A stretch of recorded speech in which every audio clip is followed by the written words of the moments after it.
শুধু বাংলাদেশ না, সারা বিশ্ব জানে আল্লাহ এটা অনুমোদন করেছে। নির্বাচন হলে বিএনপি ক্ষমতায় আসবে। এইবার শুধু আসবে না, আগামী 12 আসবে। এটা আমাকে সহ্য করতে পারছে না। কারণ কি করবো, সহ্য না করতে পারবে। ওইসব ছেলে পেলে বলছে তারা খুব জনপ্রিয়।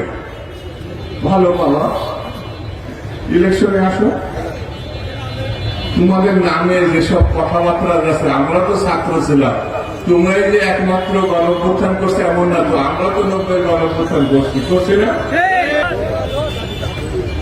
আপনারা রূপায়ণ টাওয়ারে চাকরি করেন না, ব্যবসা করেন না, কিছু করেন না, 2টো ফ্লোর নিয়েছেন, টাকাতে নিয়েছেন। যে গাড়িতে চড়ে আমরা তো শেষ বয়সে, এত দামি গাড়িতে আমরাও চড়ি না এখন। আর 27 মাইল যেতে গিয়ে হেলিকপ্টার চলছে, 100 মাইল না, 27 মাইল পর পর। এখানে ফাঁসা মনে হচ্ছে শিকড়ে বসে গিয়েছে, হেলিকপ্টার ছাড়া চলা যায় না। বিএনপি নিয়ে টানাটানি করবেন না। আমি এই সভাতে বলে যাই, বিএনপির চ্যালেঞ্জ নেওয়া হতে হবে। যে কোনো পরিস্থিতিতে, যে কোনো অবস্থায়, বিরূপ ঘটনায় বিএনপি চ্যালেঞ্জ গ্রহণ করে।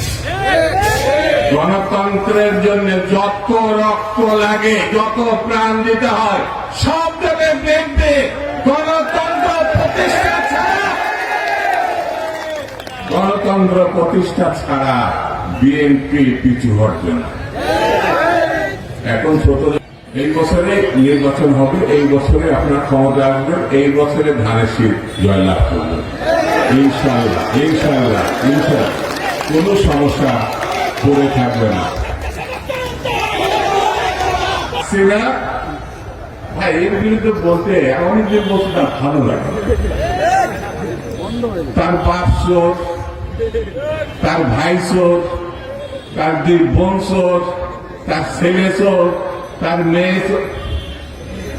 একটা মানুষ খুঁজে পাবেন না এই শেখ পরিবারে ভালো হিসাবে চিনি।